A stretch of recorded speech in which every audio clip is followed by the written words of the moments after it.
Au nom du Père, du Fils et du Saint-Esprit. Amen. La puissance de la miséricorde. Luc chapitre 6, verset 36. Soyez miséricordieux comme votre Père est miséricordieux.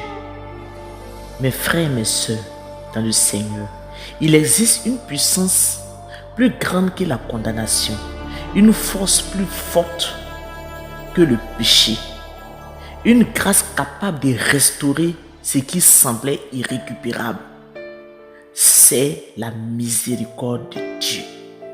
Là où l'homme condamne, Dieu relève. Là où le monde rejette, Dieu accueille. Là où tout semble fini, la miséricorde recommence. La miséricorde n'est pas une faiblesse de Dieu. La miséricorde est la manifestation de la puissance de son amour. La miséricorde, le cœur de Dieu. Dieu n'est pas seulement juste, Dieu est miséricorde.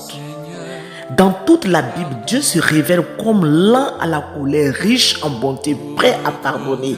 Quand Moïse demande à voir la gloire de Dieu, Dieu ne montre pas sa puissance destructrice, il révèle sa miséricorde. La croix de Jésus est la preuve suprême. Ce n'est pas la condamnation qui triomphe, c'est la miséricorde qui coule du cœur transpercé du Christ. 2. La miséricorde est plus forte que le péché. Beaucoup vivent écrasés par leur passé. Beaucoup sont enfermés dans la culpabilité, la honte, les erreurs, les fautes répétées. Mais écoute cette vérité, il n'y a aucun péché plus grand que la miséricorde de Dieu. Pierre a régné, il a été restauré. La femme adultère a été condamnée, elle a été relevée.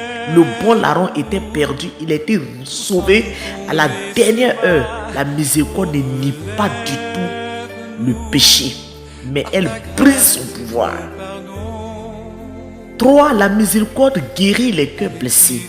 Il y a des blessures invisibles, rejet, trahison, abandon, humiliation, injustice. Certaines âmes vivent avec des cicatrices profondes, mais la miséricorde de Dieu ne fait pas que pardonner, elle guérit.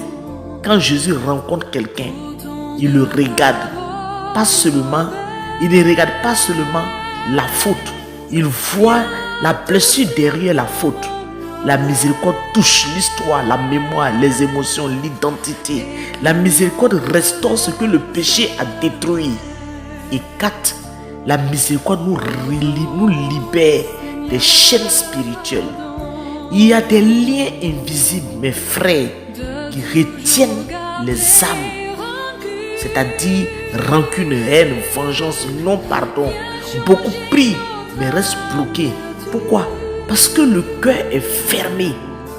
Jésus dit dans Matthieu chapitre 5, verset 7, « Heureux les miséricordieux, car ils obtiendront miséricorde. » Quand tu refuses de pardonner là, tu bloques la grâce, tu ouvres les portes à l'ennemi.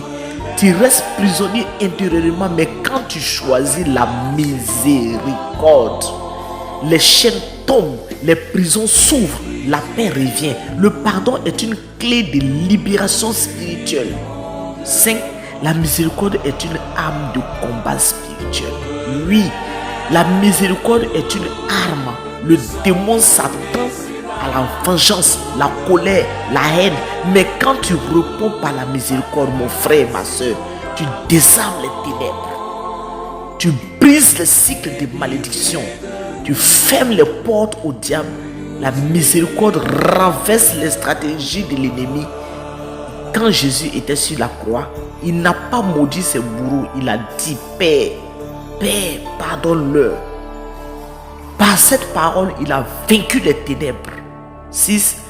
Dieu nous appelle à devenir miséricordieux. La miséricorde n'est pas seulement à recevoir, elle est à vivre. Dieu ne dit pas admirez ma miséricorde. Il dit soyez miséricordieux. Cela veut dire quoi?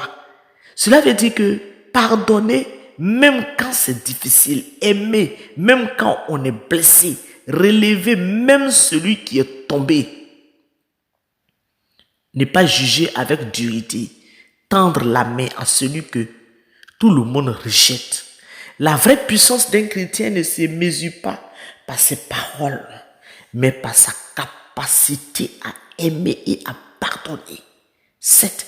La miséricorde ouvre les portes au ciel, du ciel plutôt. Un cœur miséricordieux attire Dieu. Pourquoi? Parce qu'il ressemble à Dieu. Quand tu es miséricordieux, tu deviens un canal de grâce. Tu attires la faveur divine. Tu expérimentes la visitation de Dieu. La miséricorde n'appauvrit jamais. Elle enrichit spirituellement. Aujourd'hui, le Seigneur te pose une question. Vas-tu rester dans la dureté? Vas-tu garder la rancune jusqu'à la mort?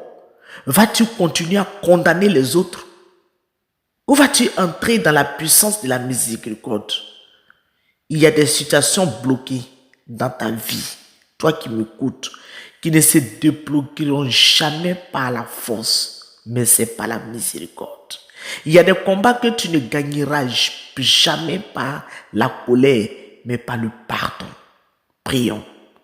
Seigneur Jésus, toi qui es la miséricorde incarnée, viens visiter mon cœur maintenant. Je renonce à toute rancune, je renonce à toute haine, je renonce à tout esprit de vengeance. Au nom de Jésus, je libère tous ceux qui m'ont blessé. Je pardonne. Vous pouvez citer, si vous connaissez d'autres à qui vous devrez pardonner, citez les noms. Seigneur, guéris mes blessures profondes. Que ton sang précieux lave mon passé. Que ta miséricorde restaure mon âme.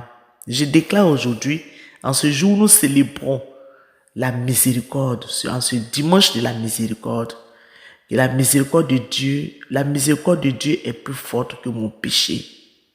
La miséricorde de Dieu est plus forte que mes blessures. La miséricorde de Dieu est plus forte que toutes mes condamnations. Que toute chaîne liée au non-pardon soit brisée en ce dimanche de la miséricorde. Que toute oppression spirituelle soit détruite en ce dimanche de la miséricorde. Que la paix de Dieu envahisse mon cœur.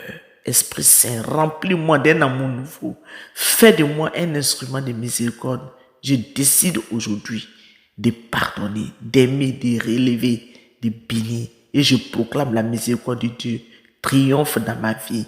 Amen. Au nom du Père et du Fils et du Saint-Esprit. Que la grâce de Dieu repose sur chacun d'entre nous. Une bonne fête de la miséricorde. À chacun et à chacune. Amen.